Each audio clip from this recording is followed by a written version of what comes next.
So, yeah, there's a spiritual evolution that takes place. It's not quite always as linear or as predictable as Darwinian evolution. I mean, we can look at Darwinian evolution and we can say, here we were an amoeba, then here we became a multi-celled organism, then here we were in the water, then here we came on land, then here we started to walk on two legs. Spiritual evolution depends on your own karma, your own actions. What you do now in this moment determines your next moments. Ultimately determines your next incarnation. So, first of all, I actually think that a lot of people, I disagree that there used to be more truthfulness, that there used to be more of that. I think in psychology, you learn about all sorts of biases that we have. And one of the biases that's really, really common is we tend to assume that that which is breaking news, headline news, trending on social media, is actually that which is most common. So if you ask people, for example, are you more likely to die in an airplane crash or a car crash? People actually are much more afraid about getting on airplanes than they are about getting in cars. And your chance of dying in an airplane crash is nothing compared to your chance of dying in a car crash. But car crashes don't make news. Airplane crashes do.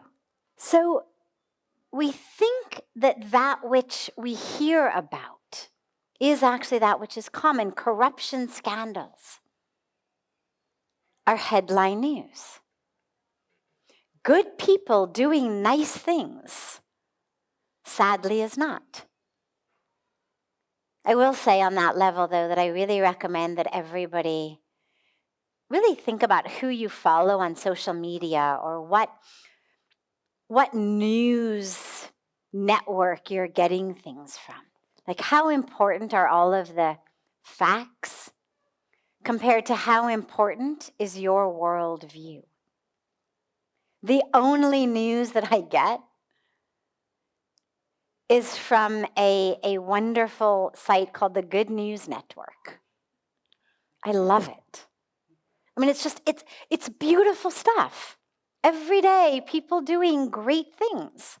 Ordinary people. But we don't hear about it. So first of all, I don't actually think that globally truthfulness is on the decline. I think we absolutely have an uprising of blatant, calculated oppression,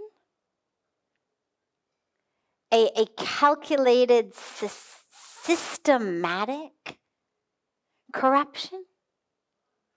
That if you look simply at numbers, yes, it's more than we used to, but that's also because the population is more.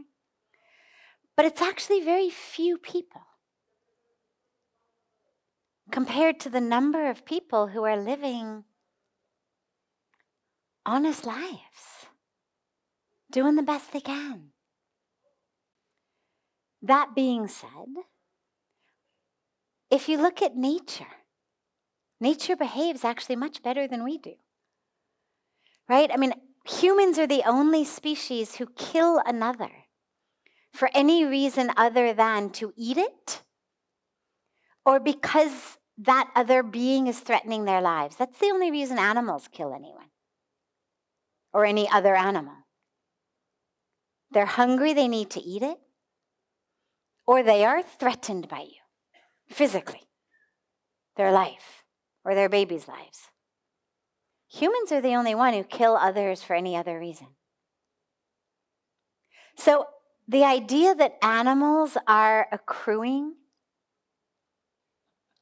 positive karmic fruits doesn't seem to me far-fetched at all.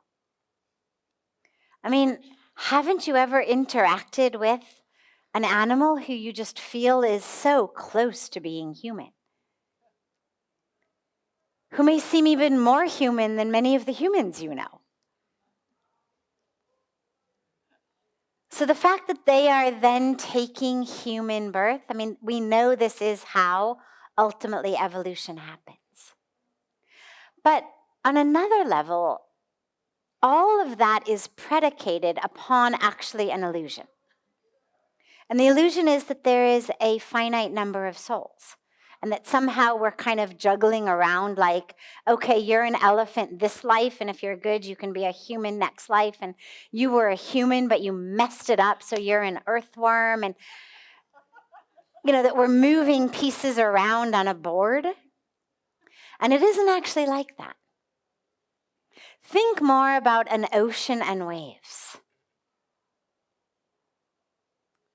There isn't a finite number of waves that can exist in an ocean, even at any given time, if the ocean were infinite. Even in our non-infinite oceans, there's still probably almost an infinite number of waves that could exist. But if you imagine the ocean was infinite, there's not actually lots of souls. There's actually one soul that is manifesting at different intersections of time and space,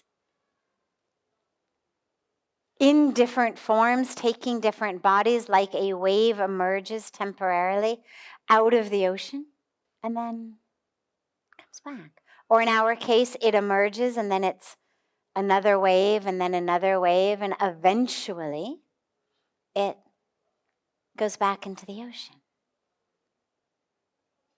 So don't boggle your mind on, where are all these souls coming from? We're never going to run out. Let every being evolve.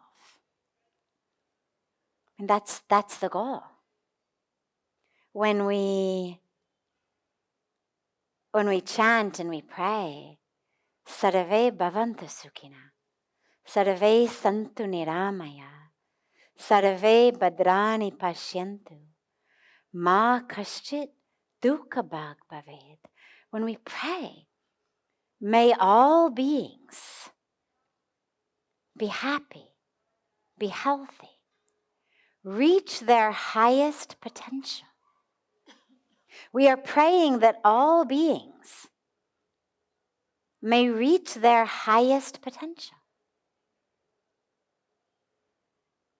Awareness, awakening, enlightenment, realization, moksha, divine love, union, whatever word we use.